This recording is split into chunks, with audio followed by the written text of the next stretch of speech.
Capital R Romantic by Stars in a Jam Jar on AO3. Summary. Who knew you were a romantic? That's capital R Romantic.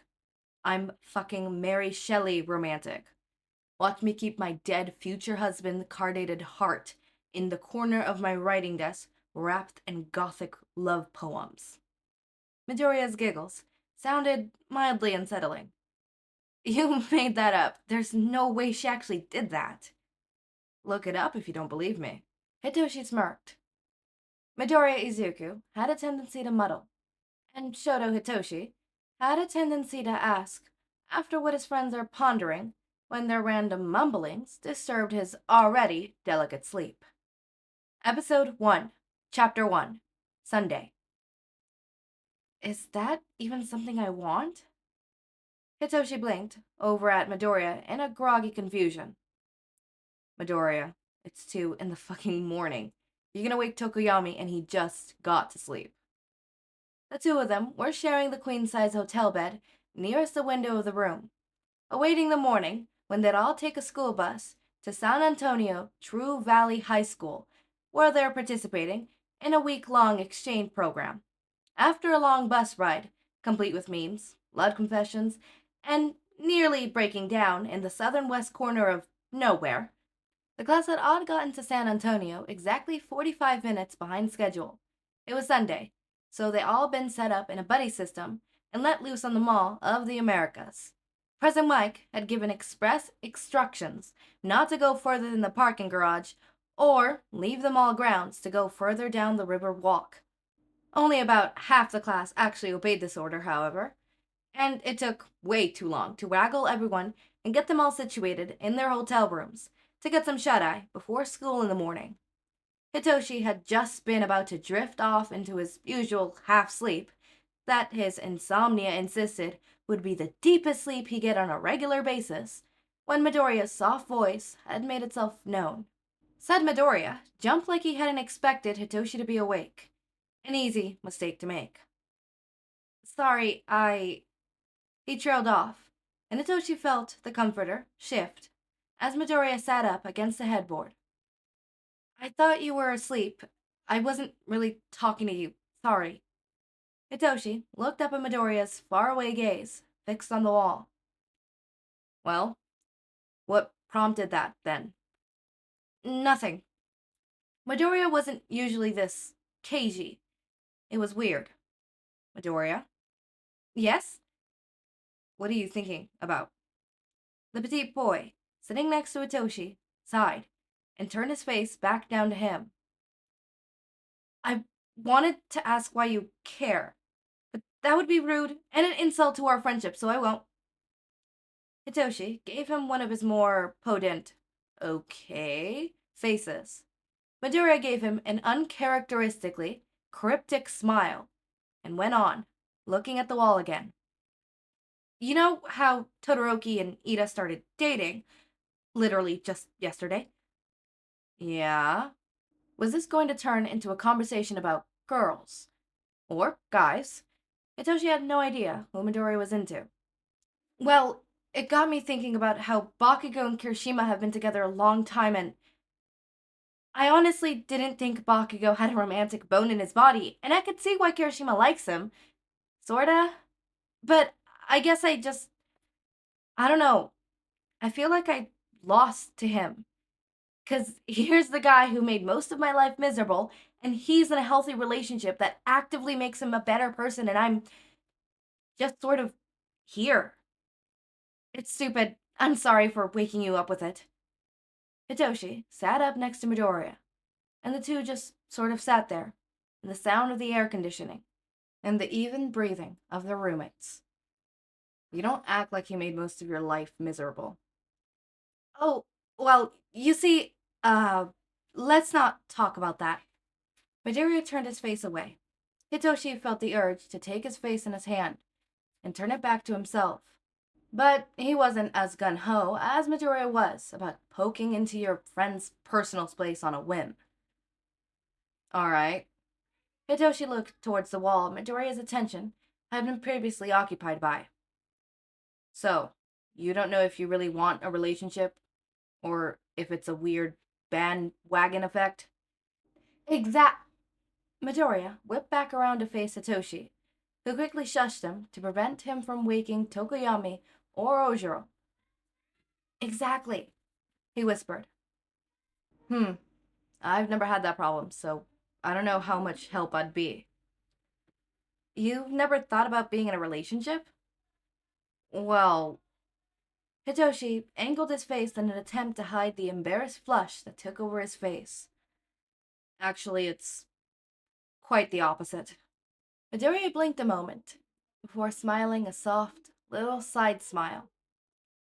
Who knew you were a romantic? That's capital R romantic. I am fucking Mary Shelly Romantic.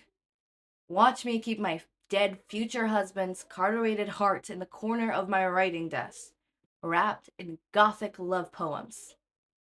Midoriya's giggles sounded mildly unsettling. You made that up. There's no way she actually did that. Look it up if you don't believe me. Hitoshi smirked. Midoriya waved his hands around in that flaily way he does when he's flustered. No way! If I confirm it, it'll sound less insane. Hitoshi snickered, but quickly hushed Midoriya and himself when he heard Tokoyami rustling nearby. So, you're capital R romantic. Midoriya's smile held enough mirth or more laughter than the two could reasonably let out without waking the entire floor, and Hitoshi felt like a little nightlight had turned on in his soul. Don't you dare tell anyone. This class is chaos in a bottle, and there's no telling what they'll do with that information. Don't worry, I won't tell a soul. He drew an X over his heart and held out his pinky to Hitoshi. Cross my heart and hope to die. Hitoshi linked his pinky with Midoriya's and smiled. Bakugo may have whatever it is that Kirishima wants, but you're a pasty ball of lightning and smiles, and everyone could use one of those. Midoriya spluttered, and Hitoshi put a finger to his lips to signal him to quiet down. He continued to make the verbal equivalent to keyboard smashing, but much quieter. Where did that come from? Midoriya hissed. You give off soft vibes, have a lot of energy, and are always smiling through things. You're a pastel ball of lightning and smiles. Hitoshi, you have no right to word so pretty. Midoriya looked like he was scrambling for better objectives, but only really came up with that sentence. Wording pretty is part of my quirk's entire deal. Hitoshi shrugged. He couldn't deny the way the comment made him preen internally. He was kind of a sucker for positive reinforcement like that. Yeah, but with words like that, you're more likely to leave someone speechless than to get them to respond. I mean, it doesn't really matter if the response is coherent. Midoriya chuckled quietly, and Hitoshi thought he saw him flushing faintly for a half a second. Well, anyways, even if I'm a pastel ball of lightning and smiles, the thing that got us on this train of thought in the first place was whether or not I wanted to be someone's boyfriend. Correct. So, I guess, how do you know you want to be someone's boyfriend? Hitoshi thought to himself for a moment and shifted positions. I I always like the idea that everyone has someone that they can spend their life with, someone they could share their heart with. It's something I've always wanted, like being a hero, but softer. It was kind of one of the things that kept me going through elementary and middle school. I mean, aside from spite. Midoriya gave him a light snort of laughter in response. The idea that even if everyone else was afraid of me and hated me and didn't have faith in me, that there was someone out there who can embrace me and love me and put their full faith in me, and all I had to do was wait and find them. That made me happy. And now I have you guys who just instantly accepted me, which I'm not used to. And you trust me. I'm an important part of the family. Even after I got all that, I've still got this piece of me that wants someone to fall asleep next to and move mountains for. Someone to mend my soul, you know? Hitoshi looked to Midoriya and realized when he saw the dumbfounded look on his face how much he said. A slight blush creeping up to his cheeks, and he looked away. That's amazing, Hitoshi. Midoriya awed whispered, pulled Hitoshi's gaze back to him. It just sort of came out that way. Hitoshi mumbled. You have too many pretty words, Shinsou. Midoriya's voice was sprinkled with laughter, and it felt like that little nightlight he turned on had started projecting shooting stars and planets across Hitoshi's insides. Hitoshi realized instantly what that little nightlight meant, and started maybe freaking out a little internally. Well, you know how it is when you do something so much it becomes second nature. I think I want a relationship like that. Like what now? Something that feels like second nature. You find someone you start to love and it just grows over time, and it feels like you could just keep loving them more and more each day until infinity. I like that idea. Hitoshi suddenly felt like he was going to cry, and he wasn't sure why. So, you do genuinely want to be with someone. Hitoshi thought it was best to continue with the primary thread of conversation, instead of switching randomly to, you make my heart go all shimmery, and I want to be that person you love more and more every day. It could very well be how late it was, clouding his judgment. I, well, maybe not now, but one day, maybe in a few weeks, maybe a few years, but I do know I don't want to go my entire life without being romantically entangled with someone. Hitoshi's stupid heart felt like it could vibrate at a frequency that could shatter glass as the nightlight sprung into a little solar system around his stomach. We may just make a lowercase r romantic out of you yet, Hitoshi said, gripping the sheets with the hand Midoriya couldn't see. What about capital R romantic? Midoriya pouted.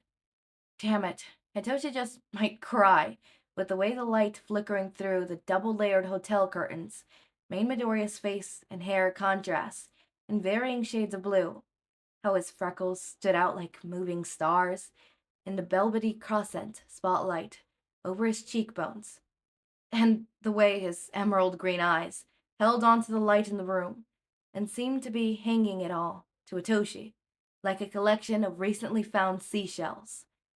Hitoshi didn't dare try focusing on Midoriya's lips, because he knew his heart wouldn't be able to take it, and he would break down and yank his friend into a kiss he'll probably neither expect nor want.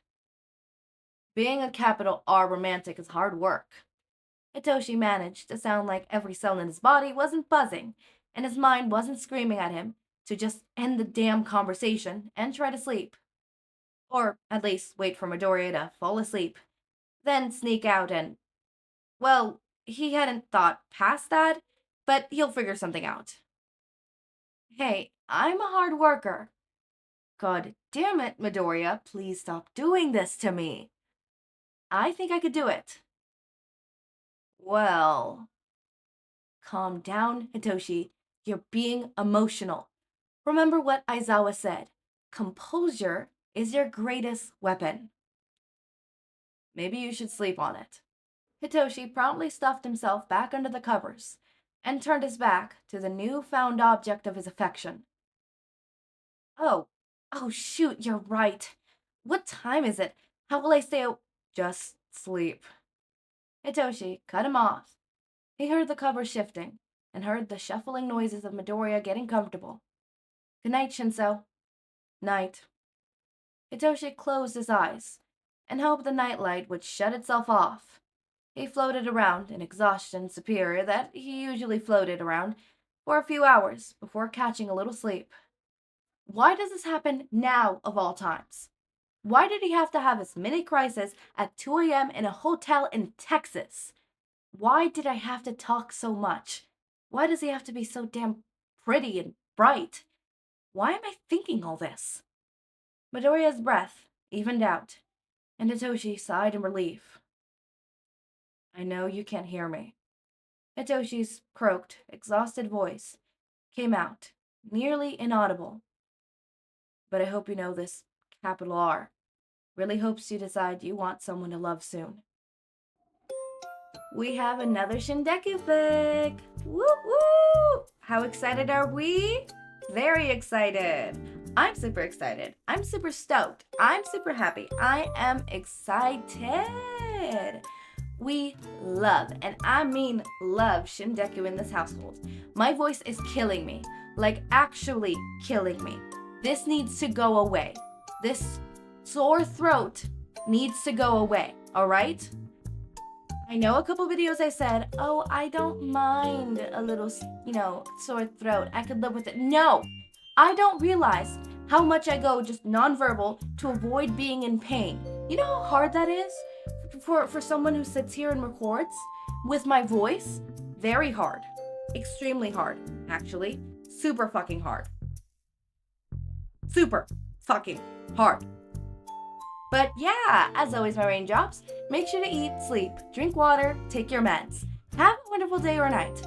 Link to my Discord server and socials are down in the description.